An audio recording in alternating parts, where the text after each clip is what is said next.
Au-delà d'être un homme d'affaires reconnu, Bernard Tapie endossait du temps de son vivant un rôle bien plus important, celui de papa. Pour Stéphane, Nathalie, Laurent et Sophie, ses 4 enfants, l'ancien propriétaire de l'Olympique de Marseille était prêt à tout. Si est en tout cas ce que raconte Stéphane dans une biographie, Comment te dire au revoir, à paraître le 12 janvier aux éditions Michel Lafon.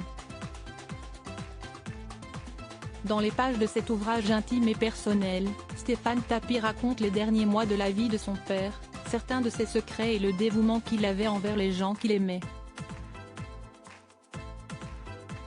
Parmi eux, son ex-compagne et mère de ses aînés Nathalie et Stéphane. S'il s'est follement épris de Dominique après avoir travaillé avec elle, Bernard Tapie n'avait pas de secret pour elle.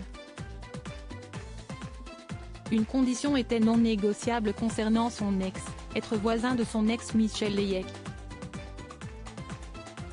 Non pas pour continuer d'entretenir une relation amoureuse terminée mais pour contrôler et surveiller la forte dépendance à l'alcool dont elle était victime et dont pâtissait son fils Stéphane. Dans Gala, qui publie quelques extraits de la biographie, on apprend le calvaire qu'a enduré le jeune homme à l'époque. Ma mère était la femme de ma vie mais je n'ai pas vécu de jeunesse car il fallait toujours être en alerte. Je refusais même d'aller chez mon père le week-end de peur qu'il lui arrive quelque chose. Vivre tout près d'elle et donc de son fils était donc la seule solution. Dès qu'il déménageait, il achetait à ma mère un appartement, une maison pour nous avoir près de lui. C'était sa façon à lui de m'aider à surmonter la situation. Moi, je ne voulais pas me détacher d'elle. Je l'attirais jusqu'à son lit. Stéphane Tapie décrit d'ailleurs certains moments qu'un adolescent de 12 ans ne devrait pas avoir à vivre. Sa mère Michel étant alcoolique, rares étaient les fois où les retrouvailles à la maison se déroulaient comme chez tout le monde.